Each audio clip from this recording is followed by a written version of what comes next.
વક્રતુંડ મહાકાય સૂર્યકોટિ સમપ્રભ નિર્વિઘ્नं કુરુ મે દેવ સર્વકાર્યેષુ સર્વદા.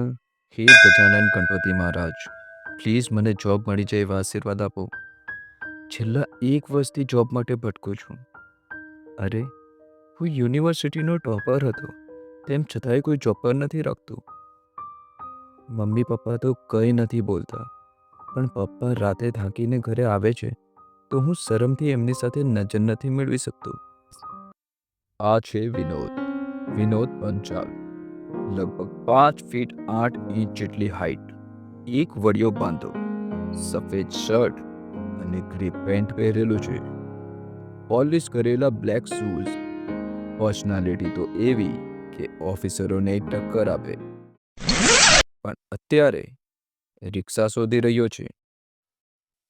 રિક્ષા રિક્ષા જ્યારે જરૂર હોય ત્યારે જ રિક્ષા નથી મળતી. રિક્ષા રે, ઊભો રહે ને ભાઈ. ત્યાં તો માંડ એક રિક્ષા ઊભી રહી. ભાઈ, અલકાપુરી જશો? હા, બેસો સાહેબ. કેટલા? 20 રૂપિયા. 20 રૂપીઝ ઓનલી. વિનોદ બેસી ગયો રિક્ષામાં. હવે રિક્ષાવાળો ત્યાં જ ગોળ ગોળ ફેરવવા લાગ્યો. વિનોદને લેટ થતું હતું, પણ કરે શું? આ સુરતના રિક્ષાવાળા જ્યાં સુધી 3 પાછળ અને 2 આગળ પેસેન્જર ના બેસાડે ત્યાં સુધી રિક્ષા ઉપાડે જ છે ક્યાં? ચાલને ભાઈ, ઇન્ટરવ્યૂ છે, મોડું થઈ જશે. પ્લીઝ યાર, સમજ ને. આગળથી મળી જશે. ટેન્શન નહીં લેવાનું સાહેબ, આ રિક્ષા નથી, રોકેટ છે, રોકેટ. તમને 5 જ મિનિટમાં પહોંચાડી દઈશ. 4 પેસેન્જર બેસાડી રિક્ષા ઉપડી. 10 વાગ્યાનું ઇન્ટરવ્યૂ અને વિનોદ પહોંચ્યો 9:55. પોતાનું શર્ટ સરખું કરતો કરતો ઇન્ટરવ્યૂ હોલમાં પહોંચ્યો. ત્યાં પહેલાથી જ 40-50 લોકો બેઠા હતા. આટલા લોકોને જોઈને વિનોદ મૂંઝાયો.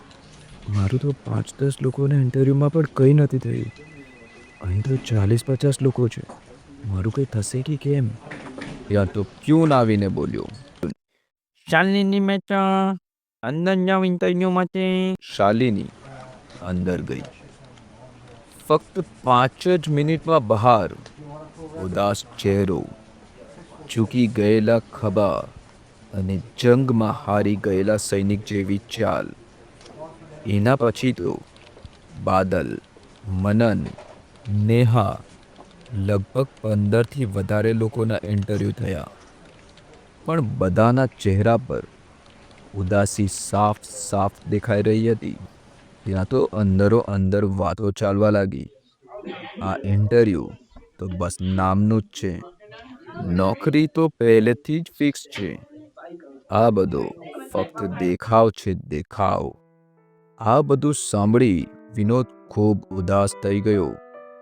એના દિલ પર કોઈએ મોટો પથ્થર મૂકી દીધો હોય એવો બોજ અનુભવવા લાગ્યો. ત્યાં તો એક અવાજ આવ્યો કાનમાં અને વિનોદ ચોંકી ઉઠ્યો. વિનોદ પંચાલ, અંદર જાઓ ઇન્ટરવ્યૂ માટે. એ તો પ્યુનને જ યસ સર, યસ સર કરતો કરતો ઇન્ટરવ્યૂ ઓફિસ પાસે પહોંચ્યો. May I come in sir? Yes, please come, have a seat. Sir, I am Vinod Panchal. I have completed my graduation in B Com. I am very good in. Okay mister Vinod, હવે તમે ધ્યાનથી સાંભળો અને અમારા ફક્ત એક પ્રશ્નનો જવાબ આપો. આ જે પોસ્ટ છે એ અમારી કંપનીની સૌથી ઇમ્પોર્ટન્ટ પોસ્ટમાંની એક છે, એટલે અમને ખૂબ જ ઈમાનદાર માણસની જરૂર છે. તો અમારો પ્રશ્ન એ છે કે શું તમે ઈમાનદાર છો? યસ સર, હું ખૂબ જ ઈમાનદાર છું. હું ગરીબ પરિવારમાંથી આવું છું. મારા પિતા પણ ખૂબ જ ઈમાનદાર છે. એમણે મને બચપનથી જ ઈમાનદાર રહેવાનું શીખવ્યું છે. ગરીબ પરિવારમાંથી આવે છે અને ઈમાનદાર? તું ગરીબ એટલા માટે છે કે તને અને તારા બાપને બેઈમાની કરવાનો મોકો નથી મળ્યો. બાકી તારા જેવા ગરીબને આટલી મોટી પોસ્ટ આપી દઉં ને તો તું તો અમીર બની જશે, પણ અમને કંગાળ કરી નાખશે. જોયો ના હોય તો મોટો ઈમાનદારનો બચ્ચો. આ બધું સાંભળીને વિનોદને ગુસ્સો તો બહુ આવ્યો. એનું મન તો થયું કે બધાયનું મોઢું તોડી નાખે અને પોતાના પિતાના અપમાનનો બદલો ચૂકવે, પણ મજબૂર એટલો કે ગડગડી રહ્યો હતો એમની સામે. પ્લીઝ સર, મને નોકરીની ખૂબ જ જરૂર છે. સર, હું સાચે જ ઈમાનદાર છું. મને એક ચાન્સ આપો સર, હું કોઈ પણ કામ કરી લઈશ. Please sir, please sir. તેઓ હસવા લાગ્યા વિનોદ ઉપર, એની ગરીબી ઉપર. અચાનક દરવાજો ખુલવાનો અવાજ. એક કાકા ઝડપથી અંદર આવ્યા અને પ્યુન એમની પાછળ પાછળ.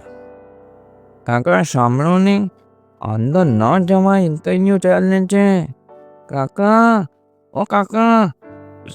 સાહેબ, મેં આ કાકાને રોક્યા.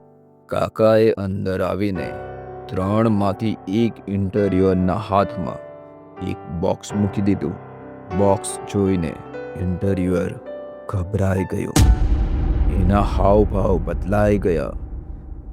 કાકા, આ બોક્સ તમારી પાસે? ગભરાયેલા અવાજે બોલતા બોલતા બોક્સ ખોલ્યું તો એમાં કિંમતી હાર, જેની કિંમત 10 લાખ રૂપિયા હતી. આજે સવારે જ્યારે ઇન્ટરવ્યુઅરની ગાડી બગડી ત્યારે ટેક્સી કરીને ઓફિસ આવ્યો અને એમાં જ આ 10 લાખ રૂપિયાનો હાર ભૂલી ગયો. પોતાના પર્સમાંથી 2000 રૂપિયા કાઢીને કાકાને આપતા આપતા એ બોલ્યો, જો આને કહેવાય ઈમાનદારી. નીચું માથું કરીને હતાશાની ગર્તામાં ડૂબેલો વિનોદ પાછળ ફરીને જોયું તો વિનોદની આંખોમાં રોકાયેલો આંસુનો દરિયો હવે રોકાઈ ના શક્યો. એણે ઊભા થઈને ટેક્સી ડ્રાઈવરને ગળે વળગાડી લીધા અને ઇન્ટરવ્યુઅર તરફ જોઈને ગર્વથી બોલ્યો, હા સર, હું છું ઈમાનદારનો બચ્ચો, અને એ ઈમાનદાર પિતા આ જ છે. સન્નાટો છવાઈ ગયો. ચંપકભાઈ એક હાથ વિનોદના માથા પર ફેરવી રહ્યા હતા અને બીજા હાથથી ઇન્ટરવ્યુઅરના હાથને નમ્રતાપૂર્વક પાછળ ધકેલી રહ્યા હતા. મારી મહેનતનું ભાડું તો તમે પહેલાં જ ચૂકવી દીધું સાહેબ. હવે આ મારાથી ના લેવાય. 3 ઇન્ટરવ્યુઅરના માથા શરમથી ઝૂકી ગયા હતા. આઈ એમ સોરી વિનોદ. આટલા ઈમાનદાર માણસને અમે ઓળખી ન શક્યા. એ અમારી ભૂલ હતી. We are really very sorry. શું આ ઈમાનદાર પિતાનો ઈમાનદાર પુત્ર અમારી કંપનીમાં એઝ અ મેઇન એકાઉન્ટન્ટ કામ કરશે? બાપ દીકરા કંઈ ના બોલી શક્યા. બોલતી હતી તો ફક્ત એમની આંખો, જે ખુશીથી છલકાઈ રહી હતી. સાહેબ, મારો દીકરો તમને કોઈ ફરિયાદ નહીં આવવા દે. ખૂબ ઈમાનદારીથી, ખૂબ મન લગાવીને કામ કરશે. હાથ જોડીને ચંપકભાઈ બોલ્યા, સાહેબ તમારો ધન્યવાદ કરું એ પહેલાં મારે બીજા કોઈનો ધન્યવાદ કરવાનો છે. હે ગજાનન ગણપતિ મહારાજ, તમારો ખૂબ ખૂબ આભાર. બોલો ગજાનન ગણપતિ મહારાજ કી. ગણપતિ બાપા મોર્યા.